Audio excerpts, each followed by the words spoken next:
Call of Duty Modern Warfare Remastered is a 2016 first-person shooter game developed by Raven Software and published by Activision. It is a remastered version of the 2007 game Call of Duty 4 Modern Warfare and was initially released as part of the special edition bundles of Call of Duty Infinite Warfare in November 2016 for the PlayStation 4, Windows and Xbox One. A standalone version was released for these platforms in mid-2017. Now, when Call of Duty Modern Warfare first released, Call of Duty was branching out looking for something outside of the scope of World War II, which at that time had been done to death, but rebounded when World at War was released a year later in 2008, which in my personal opinion is one of the best World War II shooters out there. So, the developers of Call of Duty moved on to modern day combat.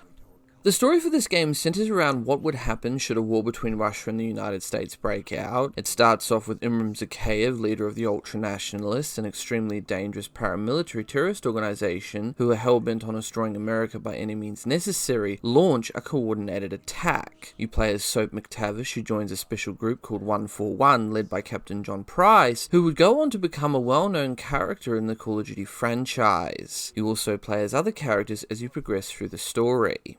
The mission is to stop the ultra-nationalist and do what you have to do to make sure America is safe and that Imram Zakhaev doesn't succeed. Along the way, a series of earth-shattering events take place, including missiles being launched and a nuke is set off. We then get to see the devastation of nuclear war and its byproducts. Something has happened. What appears to be an explosion in epic proportions. Remains sketchy and unconfirmed. Set off what appears to have been a nuclear explosion in his own country. Something larger, but no word yet on whether Laura Sad was among the victims or may have been a suicidal mission.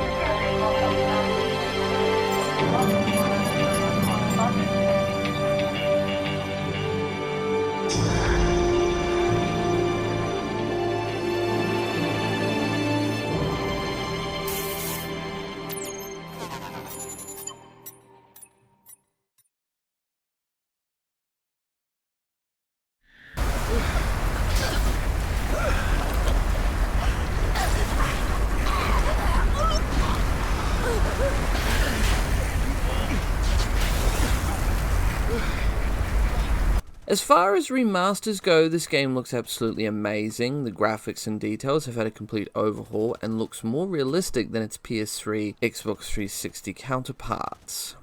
The game also has some interesting mechanics. For example, in both Modern Warfare 1 and 2, they both have this assault course you go through at the beginning of the game, and at the end of it, depending on your time, it will then tell you what difficulty you should play on. In the remastered versions of both Modern Warfare 1 and 2, there is even a time that the developers Infinityward have set, which is, I believe, 15 seconds or something like that to try and beat. I believe there's also an achievement for doing so. During this, you learn to use your knife, melee, grenades and flashbangs, all things you will use during the campaign.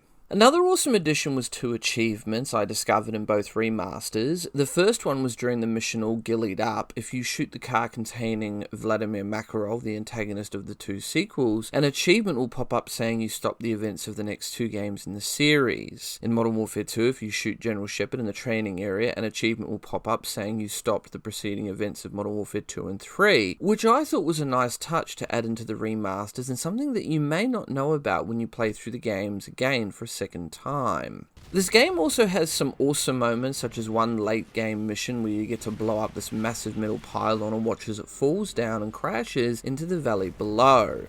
The other awesome part of this game was a mission known as All Gillied Up, which has the distinction of being one of the best sniper stealth missions of all time, which I have to say is very much deserved. It is also one of the best missions I played, which was copied over into other sequels to varying degrees of success. Now, All Gillied Up was a flashback mission where you played as a younger version of John Price, who back during this mission was a lieutenant in Pripyat in 1997. If that name sounds familiar, it's because it was the place where the most tragic and severe nuclear accident/disaster took place, that being the Chernobyl nuclear power plant disaster, which occurred on the 26th of April 1986. It is a great mission where you, along with Captain Macmillan, are sent to hunt down and kill Imram Zakhaev behind enemy lines. Now, this is an example of how every stealth mission and games should be done. Macmillan tells you how to shoot and who to shoot and at what time. He also tells you what to look out for, such as at one point not to disturb one of the wild dogs, because if you do, he will call lots of his friends who will kill you and you will fail the mission.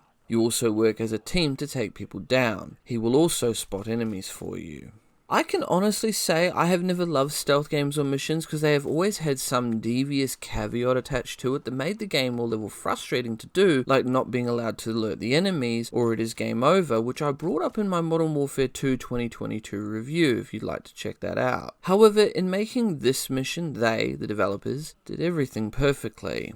Now, there are laptops to find in the game called Intel, and there is 45 of them to collect. They have become a staple of this Modern Warfare series, especially the first two, that being Modern Warfare 1 and 2, which if you find a certain amount of these laptops, aka Intel, you unlock cheats to use in the campaign, including, if you find all 45 of them, unlimited ammo. The game also has the distinction of having one of the most hardest achievements in video game history to get, that being the infamous Mile High Club achievement, which was an extra mission you can play after you finish the campaign, where you have to rescue a hostage from an aeroplane with a very strict time limit on veteran difficulty, and from what has been said about it, getting this achievement is extremely difficult to obtain due to the constraints that are put on you.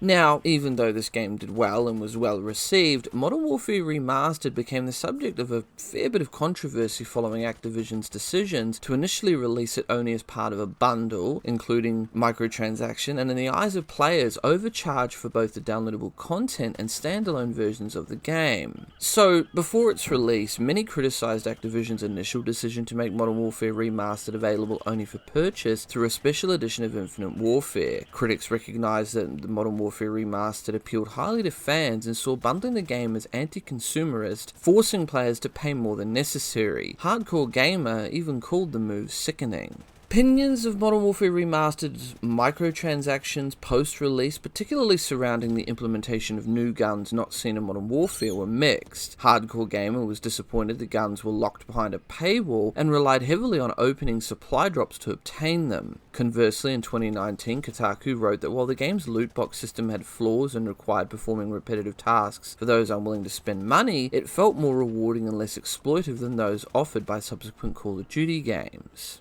Following the announcement of the remastered Variety map pack in March of 2017, Activision was condemned for its decisions that the DLC would not be free. Fans asserted that as a remaster, which often includes all previously released DLC from the original, the map pack should have been released with Modern Warfare Remastered when it launched. They also believed that selling the DLC for a higher price than its original release was unprincipled. Now, overall, this game is one of the best first-person shooters you can play, and while it did some things right and wrong, it is still a fun, enjoyable entry in the Call of Duty series, and well worth a playthrough. If you enjoyed this review, please rate, comment, and subscribe to see more video game reviews just like this.